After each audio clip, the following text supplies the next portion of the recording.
What's up, everyone? Good morning again. It's your host, Carlos Ponce, and this is another live episode of Advancio Talks. And if you are just discovering us, welcome to the show. But if you've been here since the beginning, since 2022, well, you know what we are about. So, Advancio Talks is where we sit down with the people actually building the future of business and technology, and not just talking about it, but doing it. CTOs, founders, the folks actually making decisions that matter. So, whether you're drinking coffee, commuting, or just curious about what's actually happening in tech, stick around because today we got Alex Bunardzic, Director of Development of Service Points, with us today. And Alex got stories and insights you won't hear anywhere else. So, that being said, let's jump right in. Welcome to the show, Alex. It's a pleasure to have you here again. Your face is not new to me. Yeah, hi Carlos.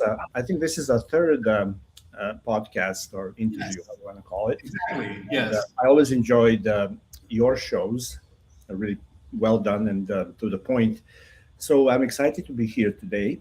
I think Thank as you. we are winding down on 2025, the upcoming year is looking very exciting, and it's going to be a lot of changes. This is my prediction. I may be wrong, but I think we're at the cusp of some dramatic improvements in overall in our careers, in our lives.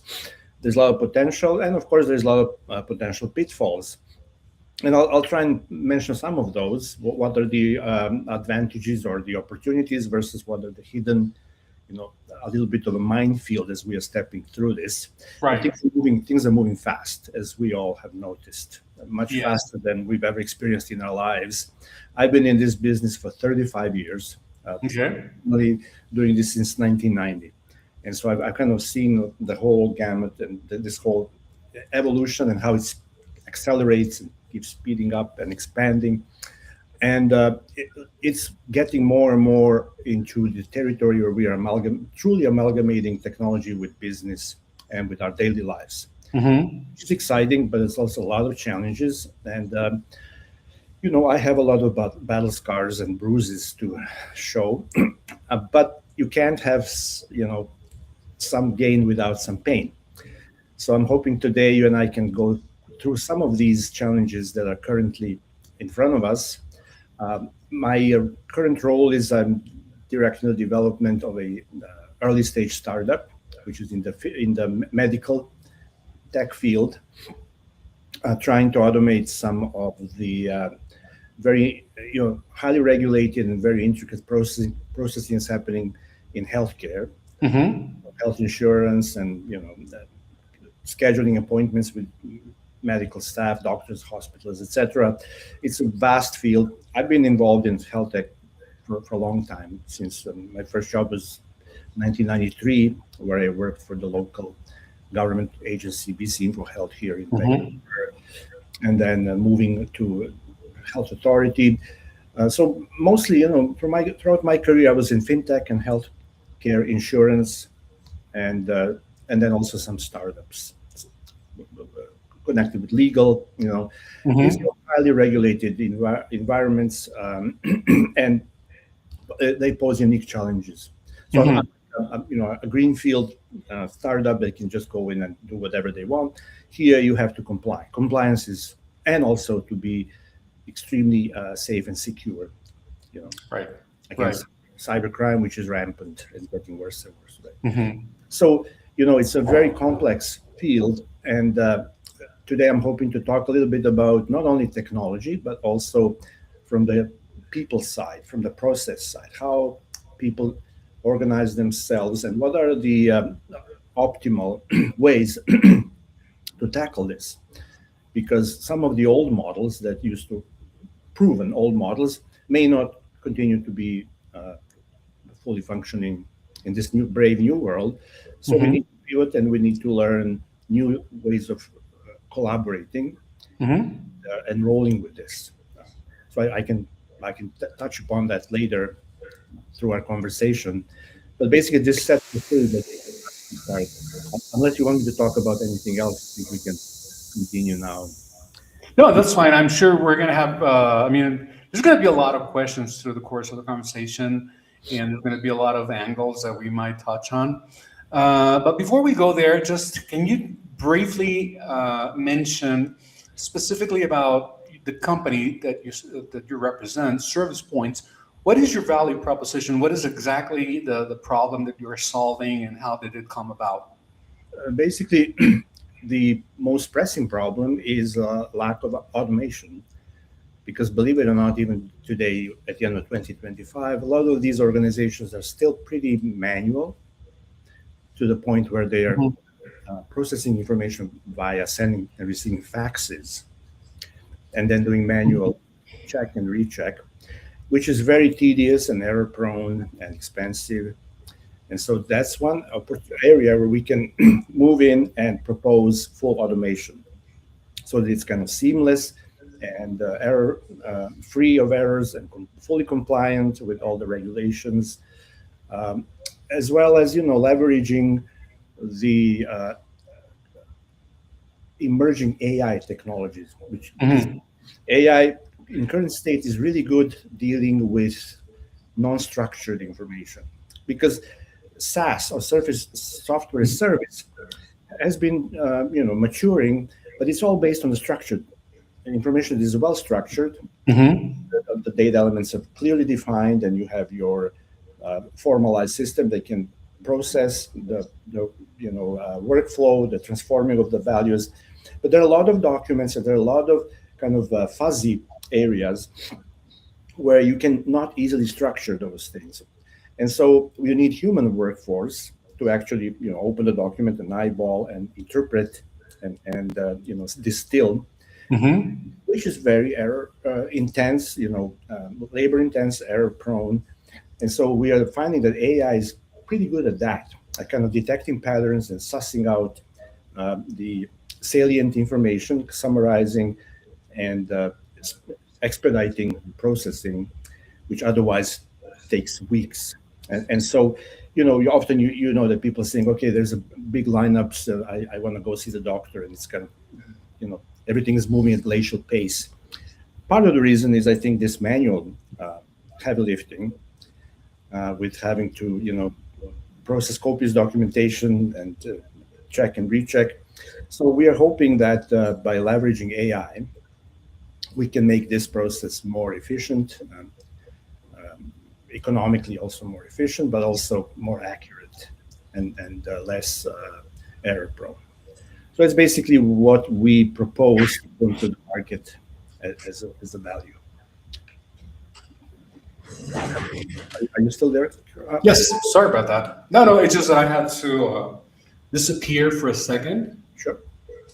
I almost forgot to plug my computer, and I'm running out of battery. So sorry, folks. Sorry for the interruption, but I'm still here and to continue the conversation with Alex.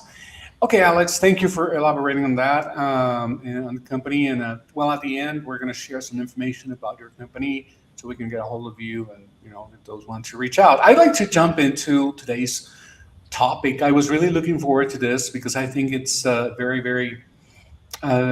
very timely because it combines two things, the tech component and the human component. But I believe that today, folks, we're going to be talking about velocity without compromise, and how this affects building lead software teams across borders. So let's start there, Alex. So why do you think that velocity without compromise is relevant in today's day and age? The market keeps moving real fast and it's accelerating. And with that and all the upcoming challenges, also the regulatory forces coming from the governments are getting more and more specific. And so to meet those demands, we cannot continue with a kind of traditional approach to rolling with changes, which are very deliberate, kind of almost to the point. If you look at traditional organizations, the wheels are slowly moving. It takes weeks, months until something gets modified or improved, and that pace of change is not sustainable anymore.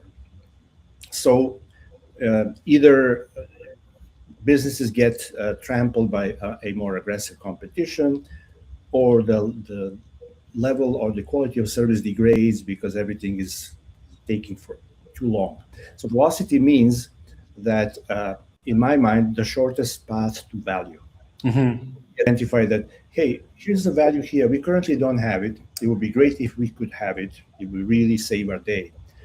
What is the shortest path that we should take to get there, instead of going around and round and you know fulfilling rituals and ceremonies and all that? Let's cut through the chase, and instead of valuing copious paperwork and copious documentation and endless meetings, let's see if we can regroup and retool and put this value at the center stage, or as a north star, as something we really are gunning for, and get everybody in the organization focused on that, so that everything else takes the back seat until we actually deliver what we deem as being the most desirable thing to do.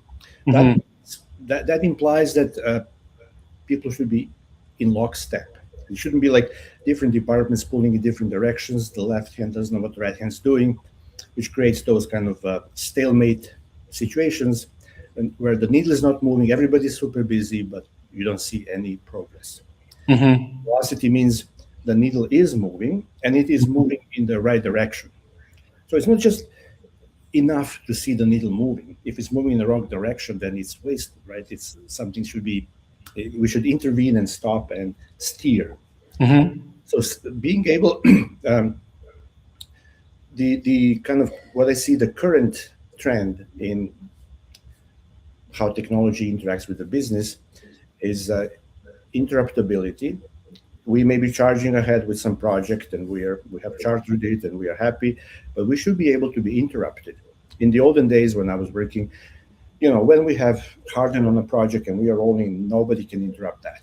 Mm-hmm. And then we kind of spend 6, 8, 12, 18 months working, and by the time we are done, we realize this is completely useless. It's not Mm-hmm. meeting the expectation. Right, right.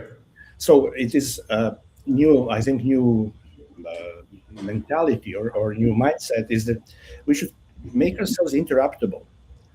And if in the middle of the work progress, if we notice that something has changed, that all of a sudden we discover new piece of information that we did not know ahead of time, then this event should be able to interrupt us and help us correct the course.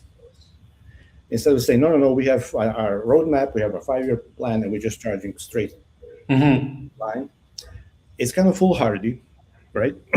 Now, the thing is that previously, let's say 30 years ago, things were not as volatile as they kind of are today. So you could, you could kind of set the course and then spend 3 years rolling. And in the meantime, nothing dramatic probably might change. Today, the odds are much lower that Mm-hmm. things are going to stay stable. We live in a pretty volatile world. We call it VUCA world: V for volatility, U for uncertainty, Mm-hmm. C for complexity, and A for ambiguity. So a lot of things in our life are ambiguous, they're very complex. There's a lot of uncertainty globally, right? And a lot of volatility. And so to remain realistic, we need to keep our eyes open and listening and gathering feedback and saying, okay, what we thought was very, very desirable yesterday, we learned today based on the feedback and the facts, not so much. Something else became more valuable, or because there's always new information that comes to light. We don't know ahead of time everything, right? We don't have the crystal ball. And so as we are working, the work itself digs up more and more details. And so the teams should collaborate. And when I say the teams, it's technology, business, marketing, legal, the whole shebang should Mm-hmm. should be all integrated and collaborating together and learning from each other and discovering that, oh, wait, hold it, this changed, that changed. Stop, cut your losses, pick a new battle. You know, these are it's a very dynamic situation, and it doesn't help if we are all, excuse me, just set in our ways, and just, oh, I'm just doing my job and I'm just charging ahead. No, we need to look around within the organization and learn from each other and say, oh, okay, wait a minute. Uh, I now have learned that all of a sudden there's this new element coming into the picture. We need to address it. We cannot Right. just la la la or put the head in the sand. And so, to stay competitive, to remain, to not only uphold but improve the quality of our delivery or service or product. These are the um, processes that need to be cultivated, Right, right, right. and So that's easier said than done. absolutely, yeah. So this leads me into the concept of technical excellence. So let me ask you a question, Alex. How do you balance technical excellence with business velocity when leading teams? In other words, where do you think that most organizations get this balance wrong? Uh, First thing I'm noticing, because I get throughout my career, I get hired to come in and introduce either what they call digital transformation or best practices, or whenever companies feel like, okay, we feel like we should improve something. And then they look around, maybe if I'm lucky, they find me and say, okay, can we hire you on a 3 months, 6 months, whatever, 1 year contract? The first thing I'm often noticing is organizations tend to structure in such a way that they say, okay, look, Alex, over here, we have people who are paid to think. And over there, we have people who are paid to work and implement what thinking people have, you know, come up with. And Mhm. I think to achieve excellence, we should change that. And we should amalgamate the two sides and try and keep it unified. Mhm. I think it's good to have those silos. I mean, traditionally, there's a tendency to do that. To say, okay, I hired all these like analysts and all these like whatever, domain experts, and they're the thinking people, but they are not touching anything in terms of like making changes to the software or design.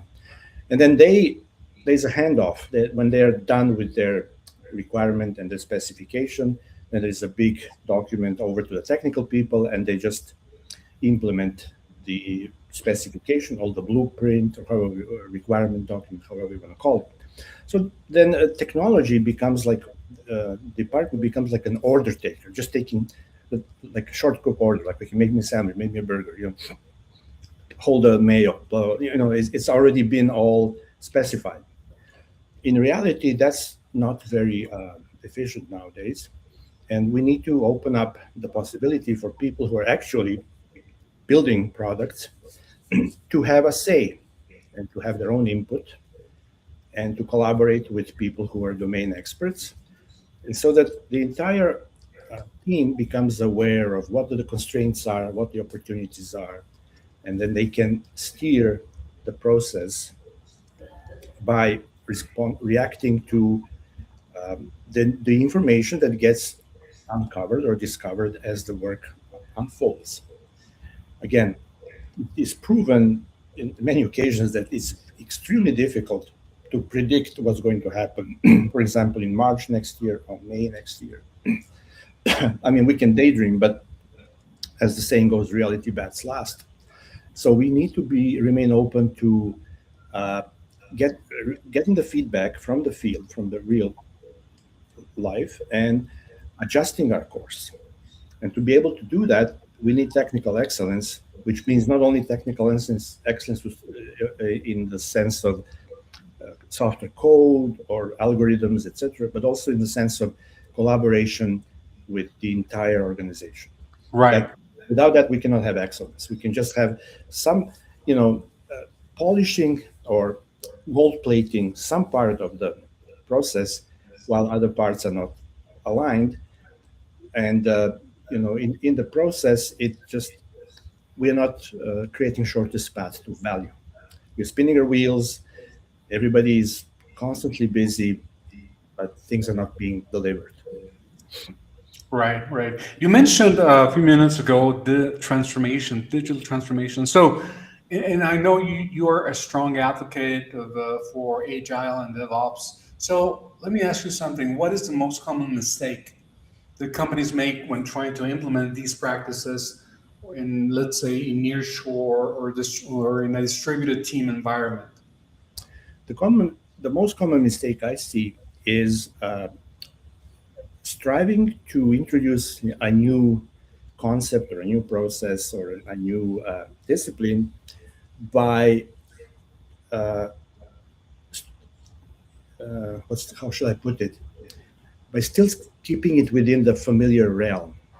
So as we work, whatever it is, we become familiar with certain things that work for us. We are still employed, we're getting paid, everything is working, and this is our kind of comfort zone. This is what we are familiar with. Hmm. All of a sudden, from the left field, somebody comes and says, "Oh, hold it! There's this new thing called Agile or DevOps," and we think we should embrace it because it's going to improve things for us. Some organizations agree, say, "Okay, we should do this," Hmm. but then they try and implement it in a way that's very, very similar to the already existing way of doing things. Hmm. And then that turns out to be a waste of time and waste of money and waste of resources. In other words, we need to be prepared to leave behind the familiar territory and venture into something that is completely unfamiliar Hmm. and go through that pain of, oh, I feel inadequate. I don't know what this is. There's a period where you have to go through that and you have to feel uncomfortable, Hmm. price to pay for progress. But a lot of people are kind of trying to sugarcoat it and say, okay, it's basically the same as what we were doing before, but now we call it that. It's like, and that is not recommended. That is wasteful. And of course, then people come back and say, oh, this doesn't work. This is just marketing, BS, and consultants just trying to, you know, charges their invoices, but it just, doesn't Hmm. work. So for it to work, it then need to make that clear cut. Hmm. It has to be. There's got to be a period of kind of almost like painful period where you have to make that transition. You have to go out in the cold, and you have to, you know, put what's the word? Your toes in the cold water and see for yourself. Uh-huh. Just Right. just by reading about it or listening, it's not enough. It requires actual skin in the game, and skin in Hmm. the game, it is an intense experience. It's not something walk in the park, right? But the rewards are then, if you do it the right way, the rewards are there, right? So no pain, no gain. No pain, no gain, indeed. Yeah, I heard that quite a bit over the last few years. So, let me ask you something else. I mean, of course, we're discussing also the human component of operations and DevOps. We're talking about the people making it happen, but I'd like to ask you also something very technical. I mean, after all, this is a tech themed show, and we are interested in what's going on in the world of technology. And the question that I have for you is in your case, I know that you have worked extensively with microservices architecture. So, when should a company not move to microservices despite all the hype around them? I would say in most cases, uh, premature optimization is the root of all evil. That's like a adage that we all know. When it comes to microservices, anything premature is not recommended. Meaning, if a company, let's say the company has the traditional monolithic system, excuse me, and it's kind of clunky and cumbersome, and it's not really agile, not moving properly. I think it would be a mistake to right away march and say, okay, drop everything, let's move to microservices. That's a very radical, risky move, and Hmm. chances are it's not going to pan out the way we hope it will. Hmm.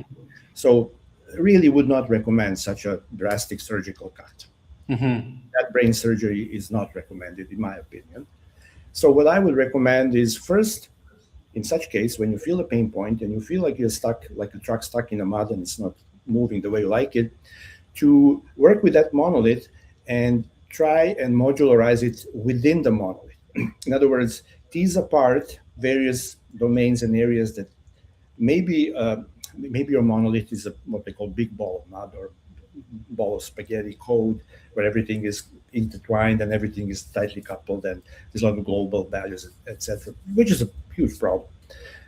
Rather than now saying, okay, let's abandon this, go to microservices, within that monolith, try and tease apart areas that are kind of self-sufficient, self-contained, but still lives inside that monolith.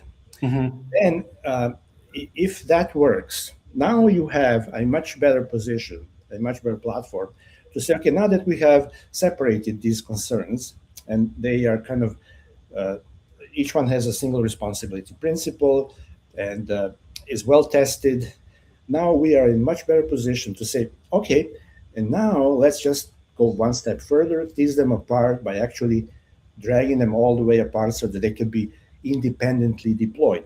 Because at the end of the day, microservice architecture is a deployment architecture. Mm-hmm. That's the bottom line. And Right.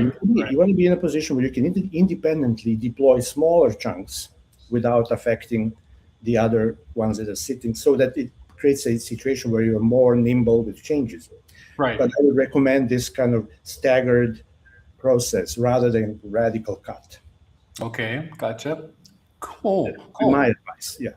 Yes. That's great. Thank you so much. Unfortunately, we're running out of time, and I mean, time flies when you're having fun. But we still have one more question, and I'd like to ask it before we wrap up.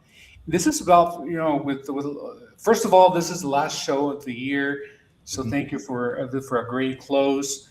And we're aiming the next one is going to be on the first week of January.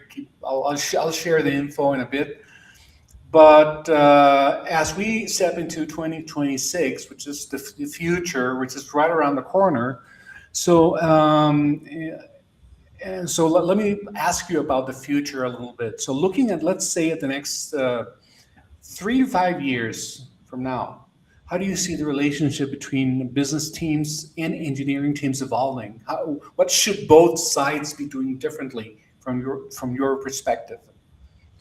Uh, from my perspective, I think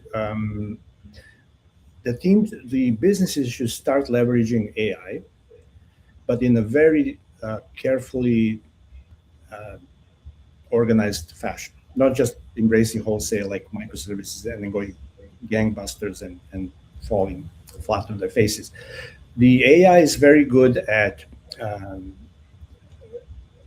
what's the word, commoditizing Mm-hmm. coarse, repetitive things. There's a lot of like heavy lifting and muscle bound work, and that frees us humans to think more strategically and to really pay close attention at what are the opportunities, what are the winning strategies, and then offload the legwork and all these like intense, labor intense chores to AI. And then that really creates a brand new world where we navigate, the business and technical people are navigating the business by leveraging, standing on the shoulders of the AI, Mm-hmm. letting AI do all the background work, all the. Mm-hmm. Now, for that's a very deceptive statement because people have tried that and really fell flat on their faces. You cannot do that by just kind of. AI is not like a genie in the bottle where you rub the bottle and three wishes and go and fulfills Right. it. You have to know how to work with it. And my recommendation, and I think this is a very good opportunity, is to apply principles that have been discovered 30 years ago by Kent Beck, which are called extreme programming. That approach is the best way we can leverage AI by doing all the recommended practices recommended by extreme programming, such as test-driven development and trunk-based development, working in really small batches, limiting work in progress, and all that. That when we work that way, AI behaves the way we want it to behave. If we are not doing that, if we are giving it big batches, Mm-hmm. it's where the trouble begins, and then AI can start daydreaming and fantasizing. And the problem with AI, it's very eager to overdo things. So Right. it creates like mushroom, and then that jungle now becomes something you get entangled in, and now you cannot find your way out. So it has to be very. You need to keep it on a real short leash, and you keep relying on the feedback, and that's all the things that extreme programming is teaching. So Mm-hmm. it's a big opportunity for companies now to embrace extreme programming. Up until now, that that discipline wasn't very popular because it's getting a lot of pushback from the human workforce. But if your workforce is machines, they're not going to push back. They just do whatever you tell it to do, right? So now here's an opportunity to really apply those principles and push it on the machines, let them work in small steps, and validate each step, have test-driven development, the harness with like really good micro tests, then it's going to really propel the business in the direction. And then, as a experienced and educated uh, professionals, now we have free hands to really look around and steer and remain interruptible, respond to any feedback rather than nose to the grindstone. I don't have time for this now. I'm lost in the weeds. I cannot see forest through the trees. All these things have a potential to go away and to buy us a new breakthrough vistas where Mm-hmm. we can now really start leveraging technology without losing ourselves in it. Because Right. technology, it gets really complex, and then you can easily it takes center stage, and now it becomes technology for technology's sake and abandons the business or the shortest path to value. Mm-hmm. I believe next year or next few years may give us this opportunity to finally, kind of separate uh, Mm-hmm. intention from the implementation. Mm-hmm. Usually, right now we are these are entangled. My intention is this, but also I'm dragging into the implementation, so I lose track of my intention, and Mm-hmm. back and forth, and it becomes a big mess. So I believe there's a huge opportunity. I have delivered a talk in October at DevOps Belgium on this kind of approach. I call it test-driven navigation, Test-driven navigation. where Okay. humans are navigators. Like imagine if you're in a car uh, with a friend, you're reading the map, you're navigating, your friend is driving. You Okay. now turn left, now next exit. So we humans are the navigators. We are reading the map. AI is the driver. We tell Right. it, we tell it where to go, but we don't specify how you get there. We don't have time for that. You figure it out. You change the oil. You rotate the tires. You keep the car in good shape, etc. I'm going to be focusing on where are we going? Where do we want to go? And you're gonna get us there. Mm-hmm. So that's the difference, right? So Yeah. because up until now, we could not have test-driven navigation. We only had test-driven development, which means I, as a human, am navigating and also driving, and that's double duty, right? So now, when you are saddled with having the responsibility to navigate but also to drive, you're doing a lousy job at both, right? You can, Right. Right. if your focus is really, I'm only navigating, this over there is only driving, we can get the job much better and Exactly. reliably and less risky. So that's my vision of the future.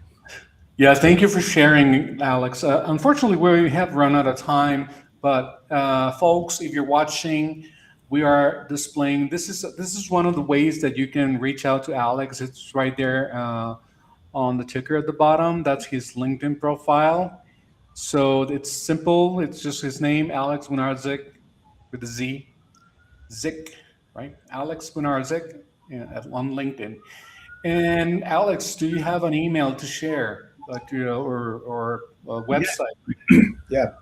It's very simple. My first name, last name is Alex Bunardzic at gmail.com, and the website is alexbunardzic.com. Alex, there you have it, folks. Alex Bunardzik at gmail.com. Alex Bunardzik at gmail.com. And of course, the website is alexbunardzic.com, predictably. So that's easy to remember. Yeah, very Right? narcissistic. Yeah. Right. Good, good. This is great. So, Alex, I want to thank you for having been with us on the show. Any final words of wisdom to leave the audience with, and something to be remembered by in this conversation?